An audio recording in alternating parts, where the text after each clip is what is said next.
បាទសួស្តីបងប្អូនមើលជួបជាមួយ page របស់លន់ពិសិដ្ឋ digital នេះដែរហើយមុននឹងបង្រៀនបងប្អូនកុំភ្លេចជួយ like ជួយ share ឲ្យខ្ញុំម្នាក់មួយផងដើម្បីតាមដានចំណេះដឹងពីការរត់លុយជាមួយ Facebook និងមេរៀនថ្មីសម្រាប់ដែលបងប្អូនដៃថ្មីដែលគាត់មិនទាន់ចេះអញ្ចឹងណាគាត់ត្រូវតែដឹងវាកន្លឹះខ្លះក្នុង Facebook របស់យើងអញ្ចឹងខ្ញុំនឹងប្រាប់បងប្អូនថាមូលហេតុអ្វីបាន page របស់យើងបាត់ដោយគ្មានមូលហេតុគោលការណ៍ទី1ភាគច្រើនយើងផុសរូបភាពឬក៏វីដេអូអញ្ចឹង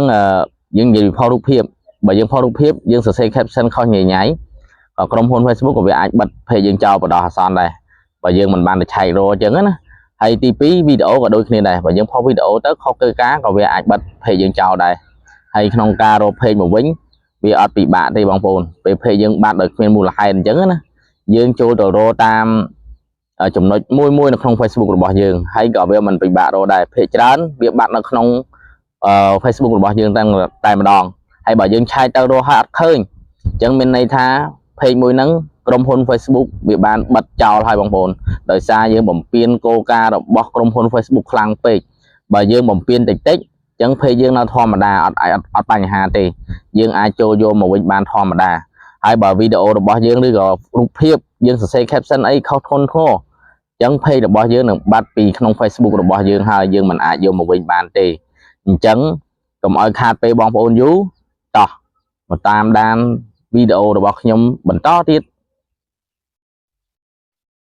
តោះអញ្ចឹងយើងចូលកន្លែង Facebook របស់យើងបងប្អូនបាទបន្ទាប់ពីចូល Facebook បងប្អូនរួចរាល់ហើយបងប្អូនចូលកន្លែងត្រី3នេះមកបាទពេលយើងជួយត្រី3ហើយយើងចូលកន្លែង page បងប្អូនយើងចូលកន្លែង page មកដើម្បីយើងរកថាវាតណាអញ្ចឹងណាបាទបងប្អូននេះ page ដែលយើងបាត់ដោយគ្មានមូលហេតុនៅឃើញក្រុមហ៊ុន Facebook វាបិទយើងចោលអញ្ចឹងពេលយើងផុសគោលការណ៍អញ្ចឹងណាហើយវាមិនបាត់តណាភ្លាមទេអញ្ចឹងបងប្អូនចូលមកឆែកដូចខ្ញុំហ្នឹងរកឃើញហើយយើងចង់ដំណើរការឲ្យវាដើរមកវិញអត់បញ្ហាទេបងប្អូនយើងចុចតែកន្លែងថាពាក្យ achieve នេះមកអញ្ចឹង page យើងវានឹងមកធម្មតាវិញអញ្ចឹងយើងចុចមកបងប្អូនហើយយើងយកពាក្យថា connect active page នេះ active page activate page ច្រឡំហើយយើងយកវានឹងមក page យើងវានឹងមកធម្មតាវិញហើយបងប្អូនបាទយើងរងចាំវាបន្តិចមកនេះបងប្អូនឃើញខ្ញុំយកបានមកវិញយើងចង់ដឹងថាវាមកវិញឬមកវិញយើងចូលនៅក្នុងយើង refresh វាមួយបងប្អូននេះយើង refresh ទីមកនេះឃើញបងប្អូន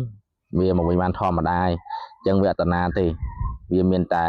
មកវិញធម្មតាដោយសារយើងទៅឆែករកឃើញអញ្ចឹងវីដេអូរបស់ខ្ញុំក៏មានតែប៉ុណ្ណឹងអរគុណដែលបានតាមដានជួបគ្នានៅវីដេអូក្រោយ